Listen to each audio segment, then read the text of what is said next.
Okay, well, we are going to study vectors today. Now, students, this is very important chapter for the physics to understand completely. Actually, many students they make mistake and in hurry they study the initial chapters, and later on they stuck up in lots of problems in lots of topics. So, concentrate here and always like and subscribe my channel so that you can get always the good content from my side. Fine. Now I start with vectors. First of all, I just discuss a simple thing. For example, somebody brings a 2 kilogram mass from this side and somebody brings a 5 kilogram mass from this side. They place here on some table or on some platform, right? In this way, right? Now, if I ask you, how will be the total mass? You will say simply 7 kg. No issue, of course, 5 plus 2, 7 kg. Now, I make a little change now. This 5 kilogram mass is also taken from the same direction. They are brought from the same direction and then put on the table. Then the total mass will become, we'll say again, it will be 7 kg. Okay, now I change a situation a little. This is x-axis, this is y, this is z-axis. I bring 2 kilogram mass from this along x-axis, another 5 kilogram along z-axis, and then finally I put here. What will be total mass? Definitely it will say 7 kg. In these three cases, actually the question seems silly, but if I change the physical quantity, then it won't be silly. For example, I have a block. Any object which can move is placed on a free surface. I exert a force of 2 Newton from here and 5 Newton from here. First situation. Second one, F1 2 Newton from this side and 5 Newton from the same side. And the same situation, this one 2 Newton along x-axis, this is x, this is y, this is z-axis, and 5 Newton from z-axis, negative z-axis of course. In all these three cases, if I ask you the answer, then here you will say 5 Newton is greater than 2 and it will answer you with 3 Newton. Here both will be added 7 Newton. Here you don't have idea right now. But neither it will be 3 nor it will be 7.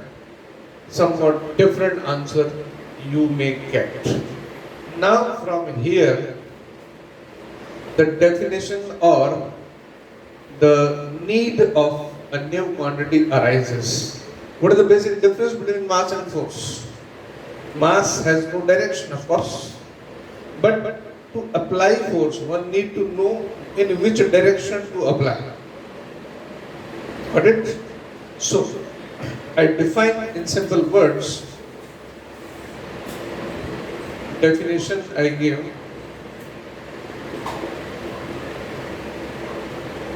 a physical quantity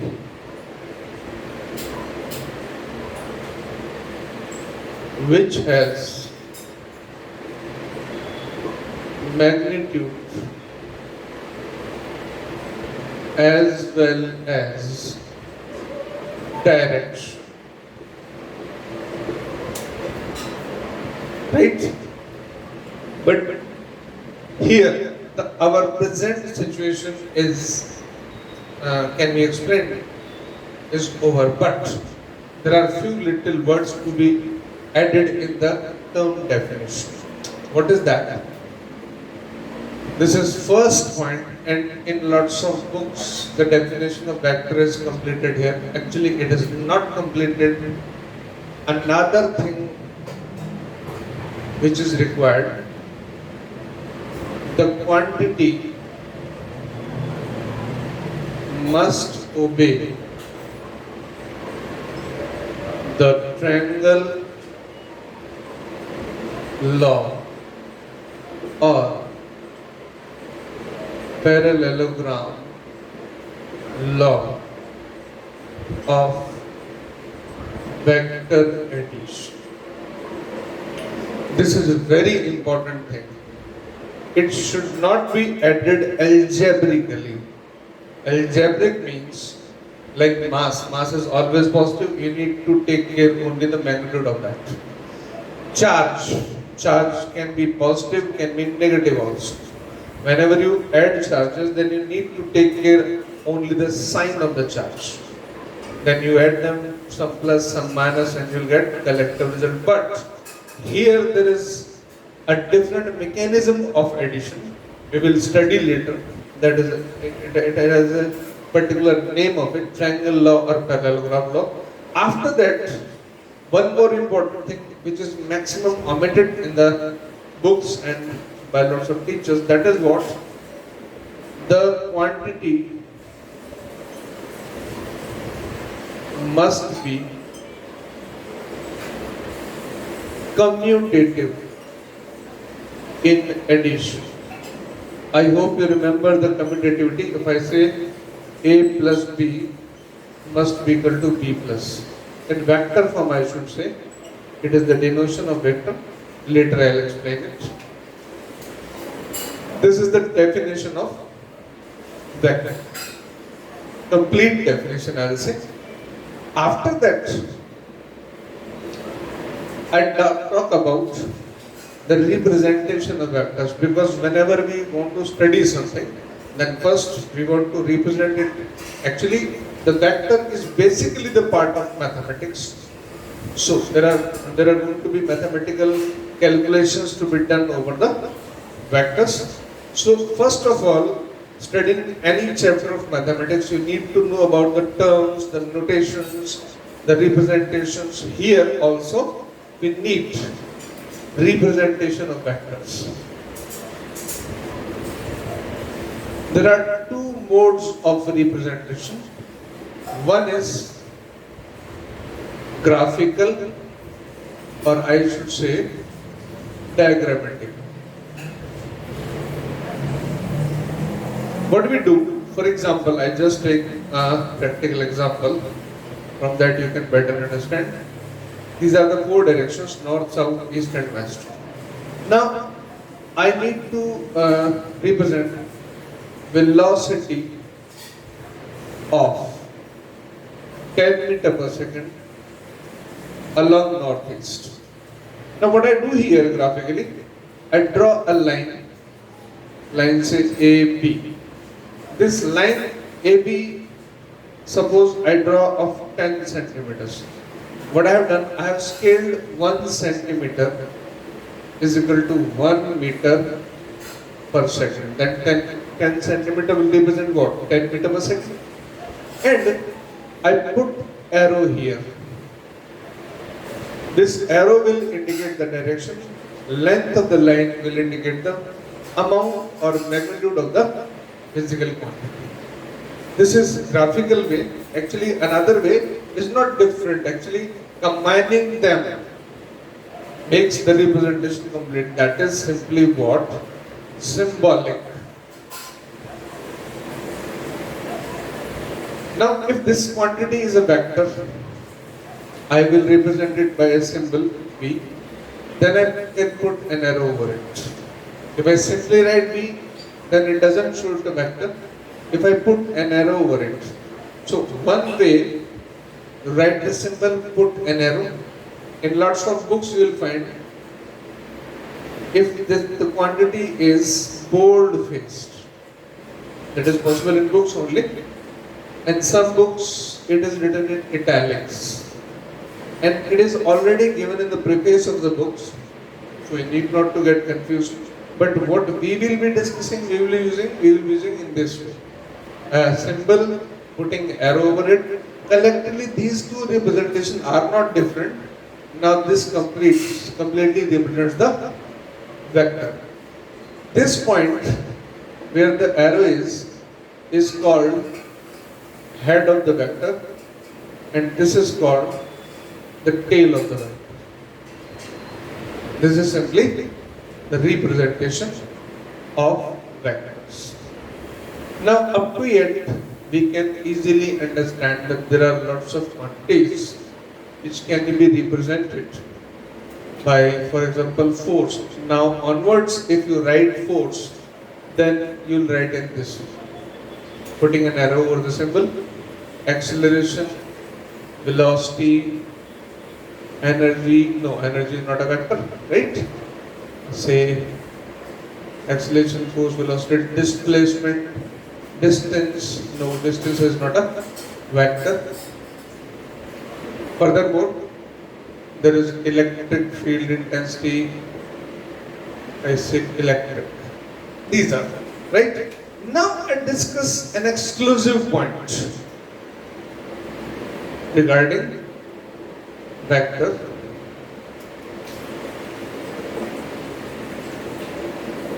Exclusive point concerned with the definition. That is what there are physical quantities which have magnitude, which have direction, but they are not vectors due to their different reasons. I write here, there are physical quantities which have magnitude as well as direction, but they are not vectors. Now I'll discuss every quantity where first electric current. Of course, if I draw this diagram, right? Here there is current I1, here there is I2, here there is I3. This is suppose 10 ampere, this is 4 ampere, then this must be 6 ampere. I hope you know. You have studied a little about Ohm's law in class 9th, maybe. Now, here the quantities, if I say I2 plus I3 is equal to I1, yes of course. And there is direction of current always. Current has direction, you know very well. It comes from here, then moves in this direction. But it is not a vector because when it is added, then addition doesn't require any specific law. The normal algebraic addition we know we simply add by that law. If I ask you if there is any change in angle, okay. You may say if I change this angle, I make this angle beta. Still, it will be I2 plus I3 will be I1. So, addition doesn't require any extra method. It is simple algebraic addition which we are acquainted up to now. So, electric current which has direction, which has magnitude, but it is not a vector because it is not added by the vector laws. Second is pressure. We all are very much aware. Suppose there is balloon. In the balloon there is air. And suppose there is a container, say cubical container, gas inside that container, right? Balloon. At each point, the balloon seems to be inflated. At each point, I'm saying. So you can say if you press from this side, it will regain its shape if you remove the pressure.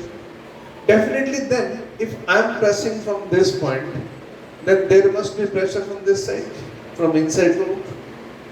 In the same way, if I do the same thing here, pressure will be this way, and so on. At each point, there is pressure from the inside air, due to which it remains inflated. In the same way, if I have this container Or I'll take any other example. In this container there is some liquid, suppose. It's made of some, say, rubber material. I make a hole here. The water will come in this way. It won't come in this way or this way, but it will come in this way. I pinch a hole here, it will come in this way. If I pinch a hole at the bottom, it will come in this way. Now, and the same thing if I do, I put a hole, air will rush in this way, not in this way, not in this way. That means, that is very clear, the air or the water coming out is due to the pressure. And pressure has direction, of course, pressure has direction, but it is predetermined. The direction of pressure is always perpendicular to the surface in contact. This is predetermined direction. Need not to say about anything the direction of the pressure. It is always perpendicular to the surface in contact. Pressure exerted by the gas, pressure exerted by the liquid. Need not to specify. It is predetermined now. Pressure has a direction but not vector because its direction need not to be mentioned. It is already predetermined. In the same way, there is another quantity, time. It also has a predetermined direction. Time moves in which direction, if I ask you? The question looks silly, but there is a question. Time moves forward always. Of course, it has direction. Direction in one way, in forward direction. It has predetermined direction. So again, this time also has the direction, has the magnitude, but it is not a vector because it has predetermined direction. Sometimes in some books it is written about other quantities which are neither vector nor another quantity called scalar. First of all, I define another quantity, scalar. Now, just reduce few things, you will get a scalar. A quantity which has only magnitude and unit is a scalar. Further, sometimes it may not have unit also. Like relative quantities, you have studied Snell's law, refractive index. That's a quantity having no unit. That is just a number, only magnitude. Now there are lots of quantities: mass, length, distance, density, all these quantities. These are scalars. Now, why this simple definition regarding this? There is a third quantity which I don't think that it requires to be discussed here because that's not in your syllabus, but in few books and lots of teachers discuss about that. I just give an idea. The tensor quantity.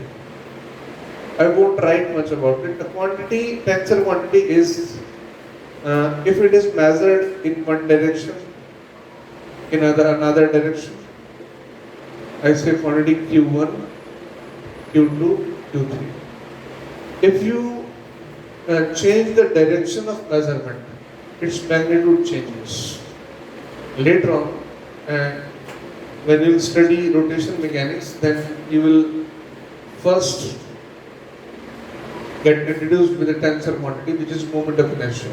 So I won't discuss much here. I'll just say there is third kind of quantity, which is neither vector nor scalar, but It has a certain property. If the direction is changed, its magnitude is also changed. That quantity is called tensor. Need not discuss much about it. Here, further, I am going to talk about important features regarding vectors. First of all, I should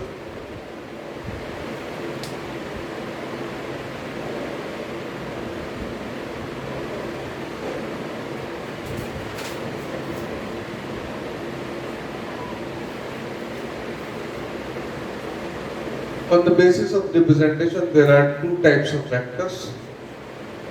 Types of vectors. One is polar, another is axial. Now, what is polar vector? Like force, velocity, acceleration. These vectors have a starting point and have a terminating point. These are called polar vectors. Axial vectors, like any object is rotating, then it has some angular velocity. It is denoted by omega. It may have some angular acceleration. It is denoted by alpha.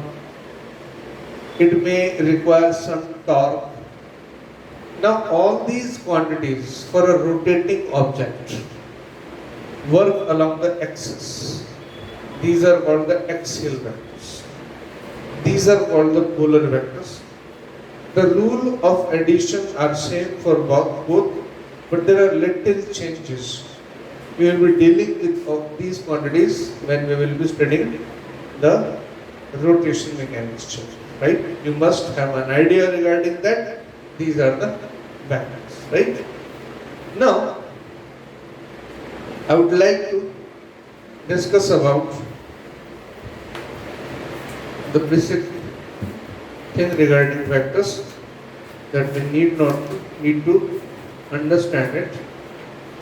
That is what, if I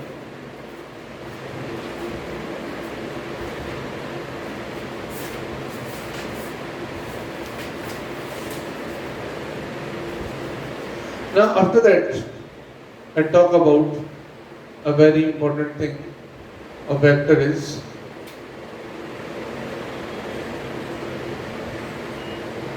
triangle law. Before that, actually, I need to know about angle between the vectors. Angle between the vectors.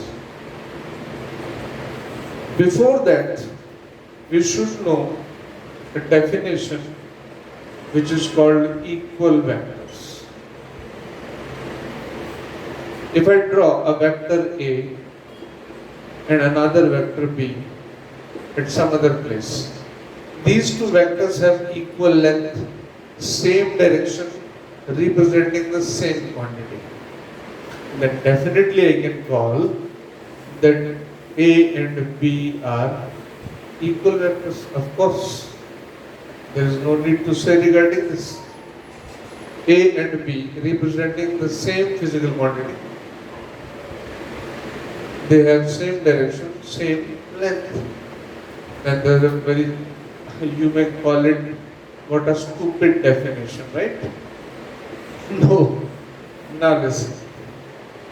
Suppose this is vector A and this is vector B. Now, what is this? For example, I take the same example. This is north, south, this is east and west. This is velocity of 10 meter per second along northeast.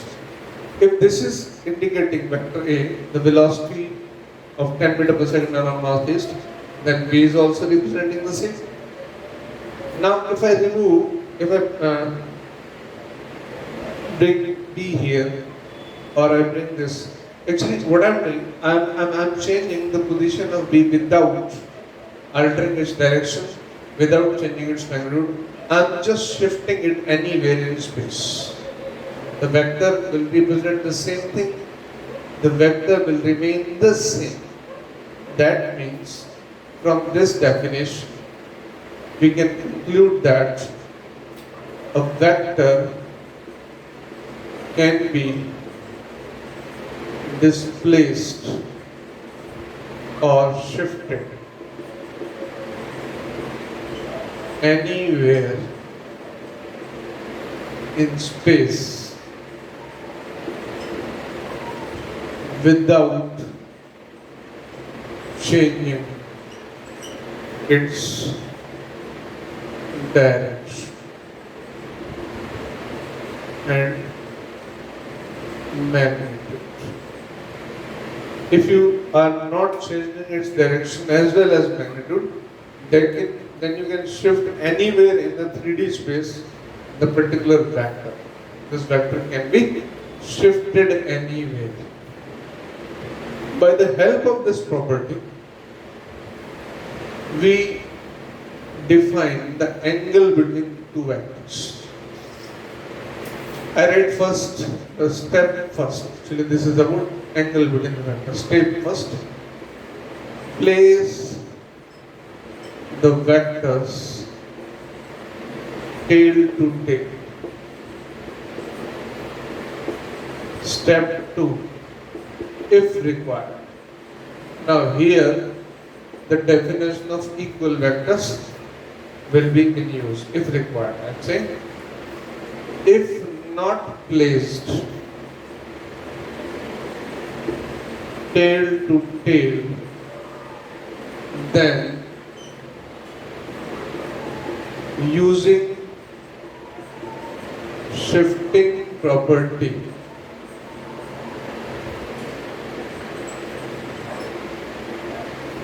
place them tail to tail. They may not be placed in this alignment now. Step 3.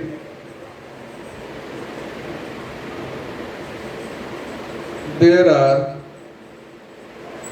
two angles, alpha and 2 pi minus alpha.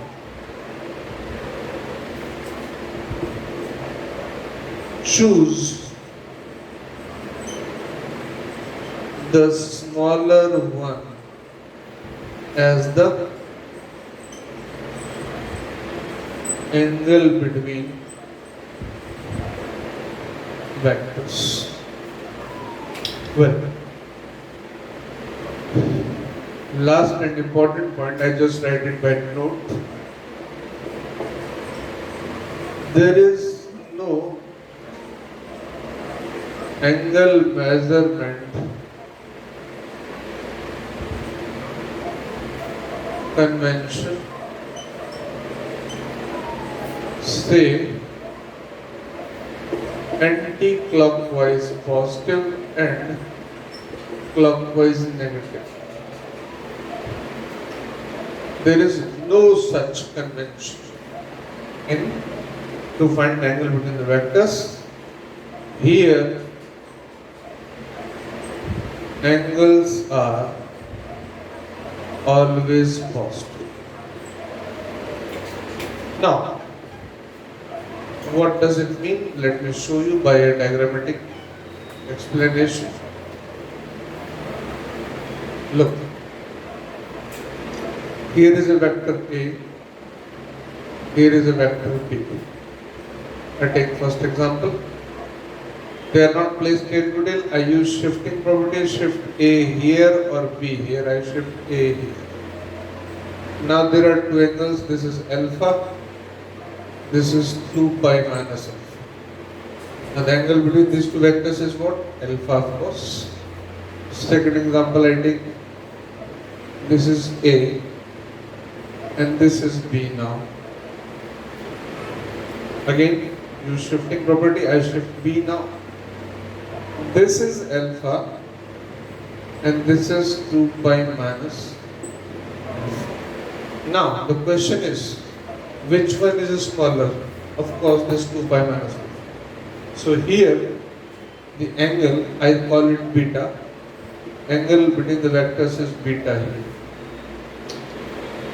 Very important thing, However, I have made arrow clockwise and anti-clockwise, but there is no such convention to measure the angle either clockwise or anti-clockwise. It will always be positive. The smaller one will be the angle between the vectors. From this conversation, we are very clear about two things. The angle will remain always positive, one thing. Second point, if I have situation like this, that this angle is 179, this is 181 degree. You will select which one? The smaller one, 179. This is A, this is B, this is 180 degree, this is 180 degree. Choose any of the angle. Further, if this is like this is 181 and this is 179. Which you will choose? Lower one, 170. Now, very clear that it is always positive. Means not less than 0 and not greater than 180. So here I write note angle between vectors, two vectors theta. It is like this. It won't be less than 0 and it won't exceed 180. Keep always this thing in mind. If you find somewhere negative angle between vectors, then question is wrong. Angle between the vectors given greater than 180, question is wrong. So need not to think about. It is like this. Now, I come to angle between the vectors. Sorry, triangle law of vector addition. Triangle law of vector addition. Statement of triangle law is, if two vectors are placed head to tail to each other. Now we are very okay about it that we can easily shift them. If two vectors are placed head to tail, head, this is tail of another vector, and a third vector comes in this way, that it is tail to first and head to another. Then the third vector gives the result of the sum of the two vectors. Two vectors placed head to tail, third one coinciding with the tail of first and with the head of second. Then the third vector represents the sum of those two vectors. Now let us calculate it, let us complete its mathematics. This is a simple statement of vector addition. Sometimes students ask me from where it came. So let me explain you from where it came.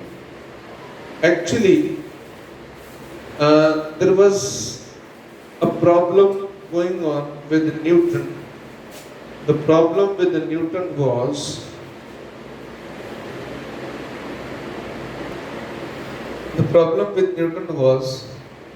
he was doing lots of experiments with multiple forces, and when he was getting the results, because he also had no idea regarding the force is a vector or scalar. He knew about force only, right? For example, sometimes he used this kind of arrangement, a spring, a block. Second time he added another spring. When he performed the same experiment, by mistake he made another spring in this way. He may have been expected the change in direction.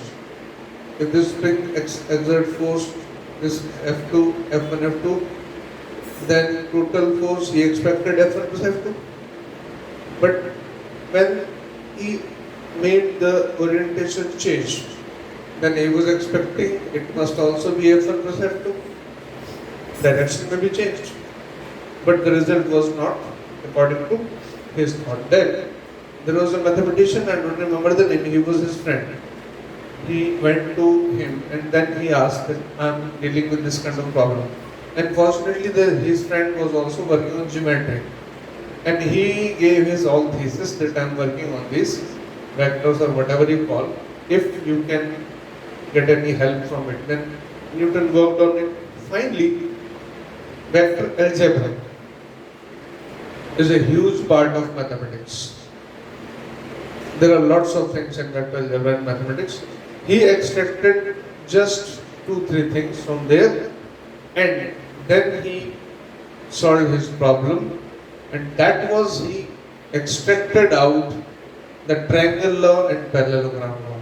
So if you ask me or any student that why triangle law, then there is no such answer. There are fundamental laws of nature. For them, there is no answer for why. It is there, it happens, that's it, you need to accept it. So, here we will discuss only the mathematics of triangle law, then we will apply the physics. Now, according to this arrangement, this is a vector A, this is vector B, this is vector C. Then according to triangle law, C is equal to A plus B. Further, I need to explain here. For example, if I put a modulus sign, math student may be knowing, for others, if I do this thing, mod of A, then I am talking about the length. If I am saying that velocity of 10 meters per second along northeast, then V mod will say only 10 meters per second. Means not talking about direction. If I write this, then this means 10 meters per second along northeast. I have to add direction in it. If I do this, take mod of it, take modulus of it, then I am talking only about the magnitude. Here, for example, I take the mod of A is small a, mod of B is small b, mod of C is small c. Then I extend it here, this angle is theta. Then from triangle law, C is equal to root of A square plus B square plus 2AB cos theta. Furthermore, this angle alpha, tan alpha, B sin theta upon A plus B cos theta. This is triangle law. Now let's come to the proof of this triangle law. First of all, I'll talk about, if you noticed the angle I made in this way, this is A, this is B, I said this is theta. But look here, they are placed head to tail. Now what to do? I said, I can use shifting property. Let's shift B here. If I shift B here first. Look, these two are parallel. Now, this is smaller angle, this is angle between the vectors. And these two angles are corresponding angles. So, after calculating the angle, I shift back. Now, there is a little, say, converse statement. When you are finding angle between the vectors, then you need to put them tail to tail. When you are adding, then you need to put them head to tail. Right? So here both works are being done together. First I place them tail to tail to find the angle, then I shift back to find the addition. Right? I turn back. Now this is theta is the angle between A and B, right? I turn back here,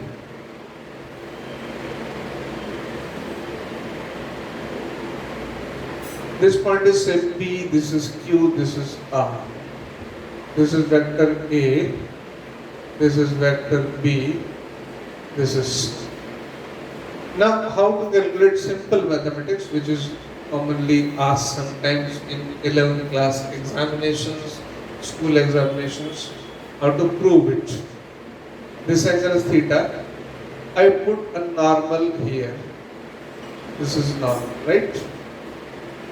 Now, in triangle PNR, right angle triangle, PR square equals to PN square plus NR square. You can see very easily. It's a right angle triangle where PR is an hypotenuse. Now, PR I call it C square. I said the mod C is mod C. Pn will literal Pn PQ plus Qn. Now I need to again go to this triangle QNR. That is Qn by QR is cos theta. Qn QR cos theta. Now what is QR? QR. I name all these. PQ is A. Mod of A is A. QR is B. Mod of B is B. PR is C. Mod of C is C. Now Qn is QR. QR is what? B. It is B cos theta. Next NR. NR upon QR sin theta. NR QR sin theta. QR is what? B. It is B sin theta. I have this triangle here, right? I need this place. I won't rub this. Look, PR means C. Look here, PR is what? C. PN is PQ plus QN. PQ plus QN whole square plus NR whole square. It is what? C square. PQ is what? PQ is A. QN is what? Here it is. B cos theta. NR is what? B sin theta. Now, I need to rub all this. This is C square. C square is equal to A square plus B square cos square theta plus 2AB cos theta plus B square sin square theta. Right? If I put these two together, B square cos square, B square sin square, then I will have C square equals to A square plus B square cos square theta plus sin square theta plus 2AB cos theta. A square plus B square. It becomes 1. It is 2AB cos theta. Finally, I have C is equal to root of A square plus B square plus 2AB cos theta. Got it? This is the way we got the value of C. Further, to find the value of alpha, look here. Again in this triangle PNR, tan alpha. Tan alpha is what? n r upon Pn, or say Pq plus Qn. Nr. Nr, it was, I hope you remember, B sin theta. PQ is what? A plus B cos theta. Now this alpha is the resultant which makes with the angle which makes with the vector A, the original. I simply say, giving just not a numerical example, just a practical example. If I exert two forces, one here A, one here B, right? Particle will move somewhat in this, neither in this direction nor in this direction, it will go in this. This will be angle. This is simple about triangle of vector ratio. Now I'll just take a simple example of it.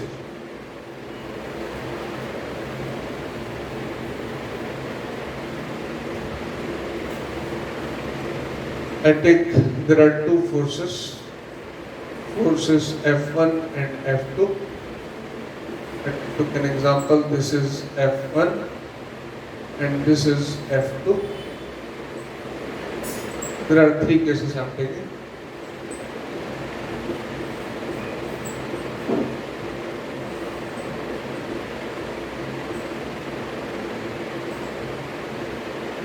This angle is say 30 degree. So 60 will be easier. This is 120. And this force is say 12 Newton. This is of 8 Newton. Right, magnitude of these forces. In these two cases, if it is asked that find the resultant force, no need to talk about the angle. First we need to find the value. Then resultant force, I write Fr is equal to F1 plus F2. Then common formula for Fr, F1 square plus F2 square plus 2F1 F2 cos theta. In the first part,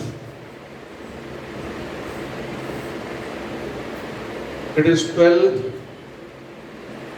square plus 8 square plus 2 into 12 into 8. Angle is 60. We write cos 60. 144 plus 64 plus 96. Here I get 160 plus 144.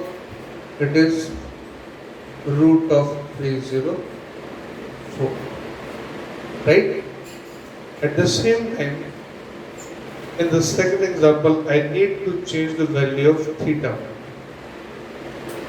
I solve here.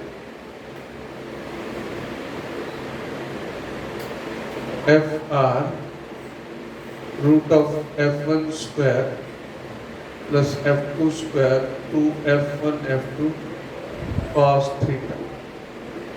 12 square plus 8 square 2 into 12 into 8 cos of 120. I hope you know the value of cos of 120. Cos 120 cos 90 plus 30, and it goes in the second quadrant. Second quadrant cos becomes negative. 90 plus 30, changing axis, it becomes sine minus sine. That means cos of 120, first of all negative sign. It is cos of 90 plus 30. Get converted into sine, minus sine. It is minus half. Now what the value is? 144 plus 64 plus 2 into 12 into 8 into minus 1 by 2. It is 144 plus 64. It is minus 96. This time answer would be 144 plus 64, 8, 208 minus 96. It is, I say, 112. Root of 112. These are the simple possible examples, right? On the vector addition.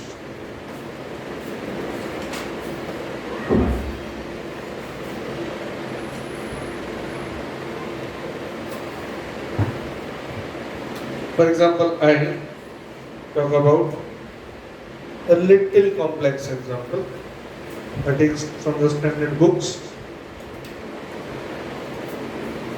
In vectors, actually this magic is possible. I'll discuss later. You add two forces, suppose magnitude 10 Newton, and in result you are getting again 10 Newton. Well, that's a question. Two equal forces, say F each, okay, are applied on an object, and the resultant force has also same magnitude F. Find the angle between first two forces, or I simply should write the two forces. Okay. Now that's very interesting. I call first force F1. Its magnitude is F. Second force I call F2. Its magnitude is also F. And resultant force is Fr. Its magnitude is also F. Now from triangle law, resultant C is A plus B. We have the formula Fr root of F1 square plus F2 square plus 2 F1 F2 cos of theta. Now to solve here, what is the situation? This Fr is F. This is F square plus F square plus 2F square cos theta. You can solve it. You can get the value of cos theta. That will be an interesting result you will find. You can try it, and then I'll solve it.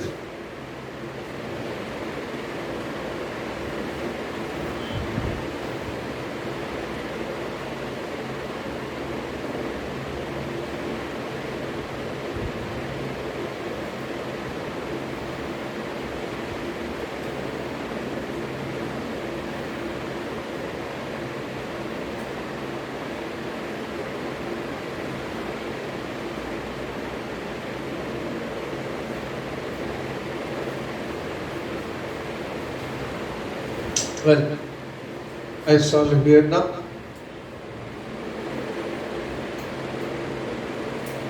I write here F square